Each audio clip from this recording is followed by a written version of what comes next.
mais il ne peut pas y avoir de souveraineté sans refondation ndax li ñu hérité ci colonisation bi mu yàq mentalité yi lu bëri mu changer suñu système éducatif yàq suñu culture ba noppi tegal ñu fi système de gouvernance boo xam ne du permettre sénégalais bi mu épanouir construire mais da koy briser ba noppi day récupérer ay richesses am loolu tant que tabaxaatuñu ces fondements là mënuñu am le développement souveraineté dañ koy tabax boobu dafa laaj toj yi nga xam ne daf fi nekk te toj te yooyu mooy li sunu mbokk yi di wax naan dog ay tënk dafa am ay tënk yu ne ci réew mi tënk yooyu il faut ñu dindi ko buñ ko dindiwul teg système éducatif bu nga xam ne dafay permettre mu transmettre suñuy valeur suñuy identité ak suñuy principe teg benn système de gouvernance boo xamante ne nii dafay servir le citoyen mais il ne sert pas servirul benn élite ak d'autres intérêts jël xam-xam mettre ko en avant parce que nit bu xamul mënut a jëriñ askanam. mais Balla est-ce que du suñu ay politiciens ñoom ñoo dévoyé. li nga xamante ne suñu ay téere tënk nañ ko. sooy déggee chaque jour dañ naan ñi ci biti réew rawatina la sous-région fii la ñuy ñëw di jàngi seelu ci bëri. tey am nañu fondement bi. peut-être que les politiciens ñoom ñoo ko dévoyé taillé ko à leur juste mesure également est-ce que kon ce serait pas nihiliste de dire que tout va mal il faut toujours casser et rebâtir. non du nihiliste je veux dire que gis nga dans toute organisation il y a le jeu des acteurs mais il y a le jeu du système. acteurs yi c'est vrai dañu war a jouer seen rôle mais le système doit être là pour arrêter les gens xam nga tey président de la République xëy na wax assemblée dafa leen ma lii jël décision am lan moo ko arrêté conseil constitutionnel moo ko arrêté. donc et souvent il y a benn discussion bu nañu di am naan c'est les hommes les plus importants ñi naan c'est les institutions les plus importantes il faut un équilibre amul benn bu mënta dem sans l'autre. ok il faut un équilibre amul benn bu mën a dem sans l'autre il faut des hommes politiques yu nga xam ne ils sont véritablement pour l'intérêt général tey ñoom ñoo mën a ñëw toog ci bopp réew mi jël des réformes yoo xam ne ku ko dégg xam ne réforme bii day avantager le peuple au détriment du politicien. loolu il va falloir que justement effectivement que des hommes et des femmes yoo xam ne dañu décider servir le peuple nangu tënku teg benn système boo xam ne daf leen ni tënk. dinaa yor alalu askan wi de waaye corps de contrôle waratuma ko yor dama koy joxe. ñu di ma contrôler. D'accord. Ça il faut aimer le peuple sénégalais pour le faire donc mais une fois que système boobu am na maintenant le système devient maintenant l'outil qui aide les individus à rester dans les cadres parce que tey bu la leeree ne léegi Sénégal changé na corps de contrôle yi ñeneen ñoo ko yor Assemblée nationale député ya fa nekk yëpp askan wi leen fal justice dafa am une indépendance totale acteurs clés yi kenn mënul wañ seen loxo bool bu amoon jeu des acteurs ñu bëri dinañ changer comportement parce que dañ xam ne la woon ni na. d'accord des déclarations également qui font froid. moo di xale yi génn ci kaso bi yëpp maltraitance yi nga xamante ne am nañ ko avec les forces de défense et de sécurité. tey jii quel doit être. le comportement parce que force de défense boobu dañ doon wax ne ci wetu askan wi la ñu war a féete tey jii. suñu gisee ne seen taxawaay en est autre. naka lañ ko mën a jàngate. xam nga amul benn fonctionnaire boo xam ne nga impunité baaxul. c'est-à-dire nga mën a def dara ba noppi mu leer na ne dara duma ci fekk te loolu li koy andi mooy régime politique bu créer benn contexte d'impunité tey bëri na lu nit di nekk ci réew mi nga nekk fonctionnaire. police gendarmerie wala feneen nga di ko def la tax nga di ko def mooy da nga xam ne sa ña ca kaw a kaw quelque part dañ la ko autoriser wala dañ la ko yombalal pour nga def ko parce que ça les sert politiquement. parce que bu ñu demee ba xam ne aujourd'hui Pastef ex-Pastef dañ koy xeex ci réew mi teg leen injustice lu normal la mais da ngay ubbi bunt yi à des comportements inacceptables man gis naa ñoo xam ne sax dugg ci administration takk bracelet Pastef dañ leen di créer pourtant c'est un citoyen qui rentre dans l'administration religion bu mu bokk politique bu mu bokk lu mu solul sa yoon nekku ci. tu es là pour le servir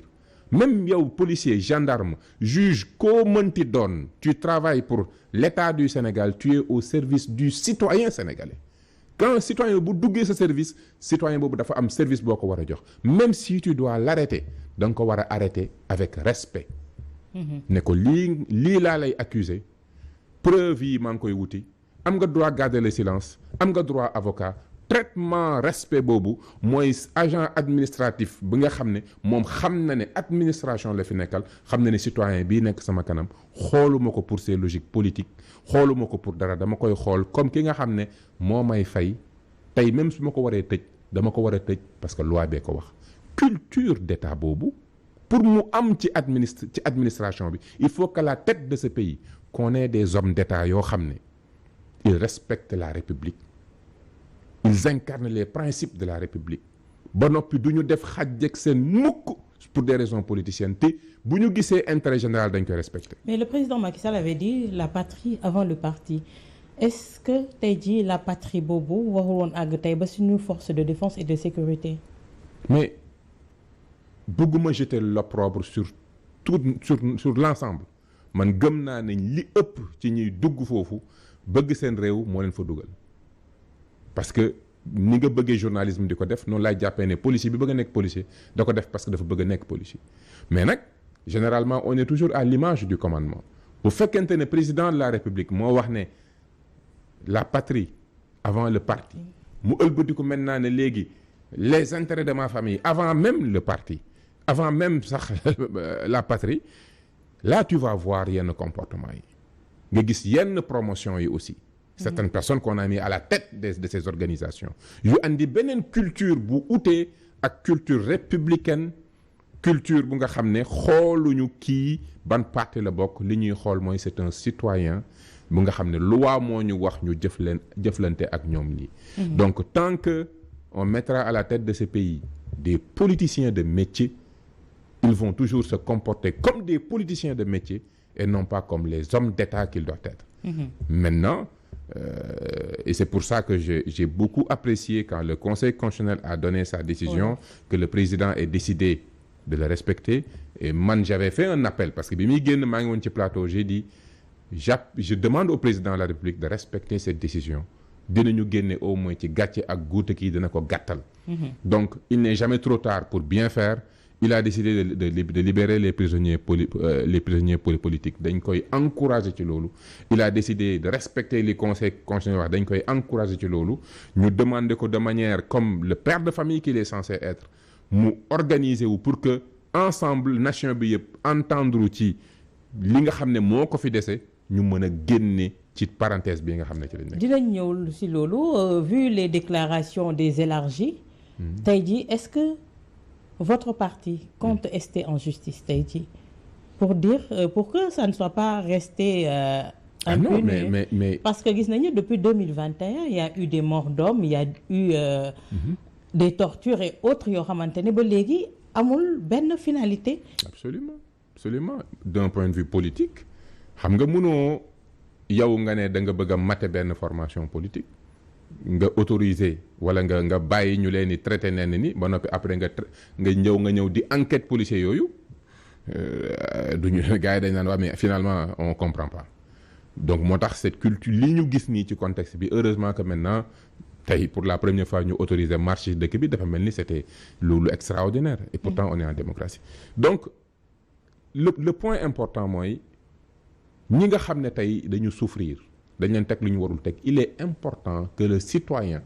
puisse dire à l'agent administratif wàcc nga sa yoon teg nga ma loo ma warul teg dama lay attaquer en justice et ça il faut qu'on en arrive là. mais tey Pastef di ngeen def plainte collective boo xamante ne di ngeen ko jébbal ak kii de droit. on n'existe plus comme entité légale ça va être difficile de pouvoir le faire ci contexte bi ñu nekk nii parce que c'est ex-Pastef comme ñoom ni ñu ko bëggee maintenant c'est clair que